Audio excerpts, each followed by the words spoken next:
दोस्तों नमस्कार।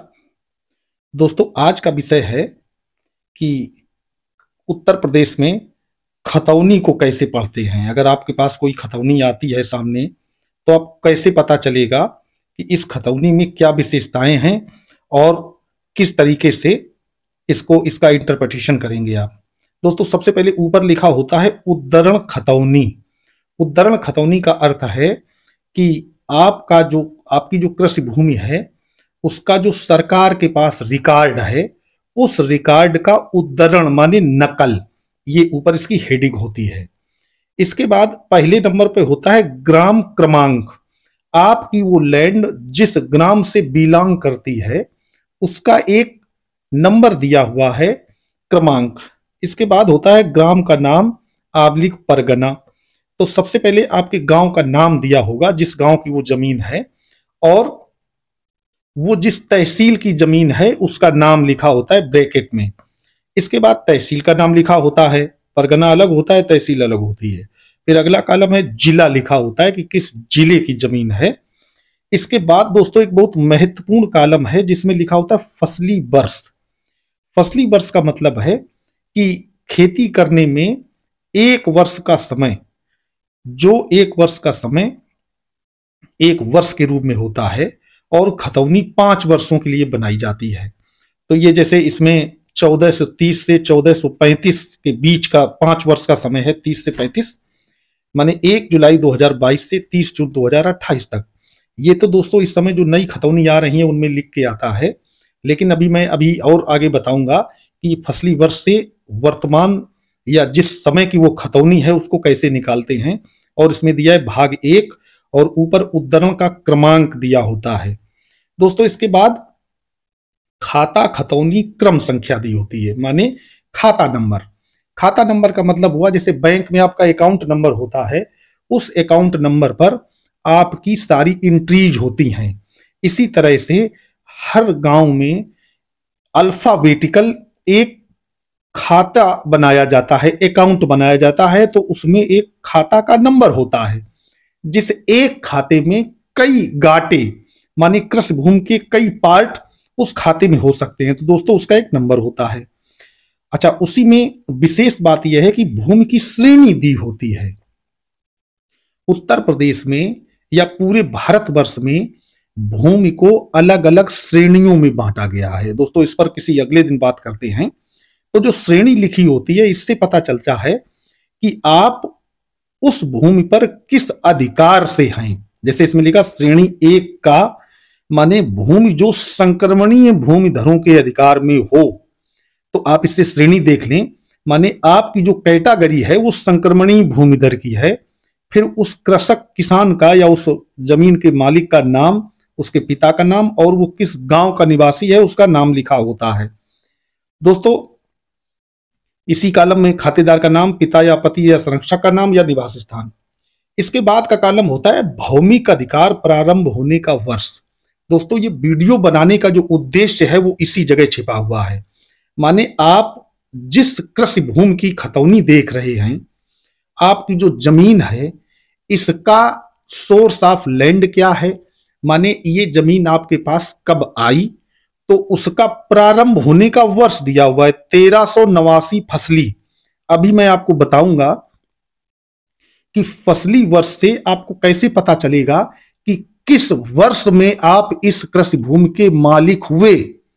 इसके बाद आपके खाते के प्रत्येक गाटा की खसरा संख्या दी होती है, माने आपके कृषि भूमि की संख्या दी है। इधर जो दिया था वो खाता संख्या है, इसको हम उर्दू में गाटा संख्या और हिंदी में कृषि भूमि संख्या कहते हैं, और अंग्रेजी में प्लॉट नंबर कह सकते हैं।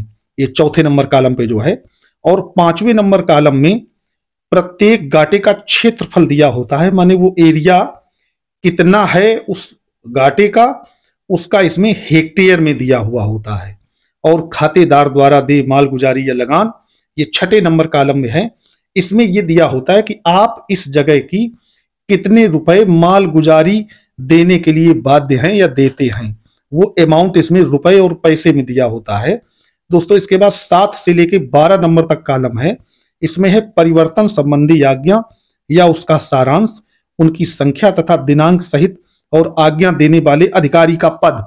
इसमें दोस्तों ये दिया होता है कि अगर आपकी उक्त जमीन किसी भी व्यक्ति को विक्रय की गई है या उसके नाम अंतरित की गई है, ट्रांसफर की गई है, तो उस ट्रांसफर करने वाले व्यक्ति का नाम, जिस व्यक्ति के पक्ष में ट्रांसफर हुई है उसका नाम, किस जरिए से ट्रांसफर हुई है, जरिए वसीयत हुई है, जरिए बैनामा हुई है, जरिए और कोई एक्सचेंज हुई है, वो इसमें विवरण दिया होता है।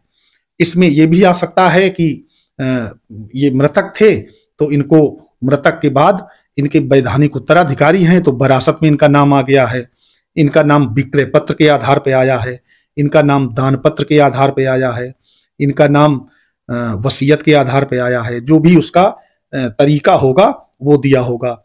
और इसमें दोस्तों जिस अधिकारी ने वो आदेश किया है उस अधिकारी का नाम माने उसका पद दिया होता है कि उप जिलाधिकारी ने किया है या उप जिला मजिस्ट्रेट ने किया है, तहसीलदार ने, नायब तहसीलदार ने, सबका विवरण दिया होता है। और कॉलम नंबर 13 में विशेष टिप्पणी दी हुई होती है। दोस्तों कुल घाटे लिखे होते हैं, कुल क्षेत्रफल लिखा होता है और कुल भू राजस्व लिखा होता है।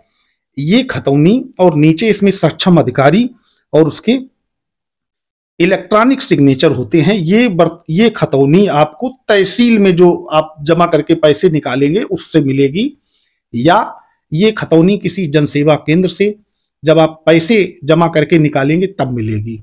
दोस्तों इसी में एक खतौनी भूलेख पोर्टल पर उपलब्ध रहती है।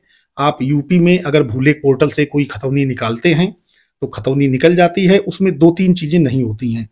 एक तो लगान नहीं दिया हुआ होता है, दूसरा भौमिक अधिकार प्रारंभ होने का वर्ष नहीं दिया होता है। अब दोस्तों बात करते हैं कि जैसे इसमें इस खतौनी में, ये दोस्तों आप लोगों को दिखाने के लिए है, इसका कोई मिसयूज करने का प्रयोजन नहीं है। इस खतौनी में 1389 फसली वर्ष दिया हुआ है, भौमिक अधिकार प्रारंभ होने का वर्ष। इसका अर्थ हुआ कि आपको ये कैसे पता चलेगा कि हम किस सन से इस जमीन के मालिक हुए हैं।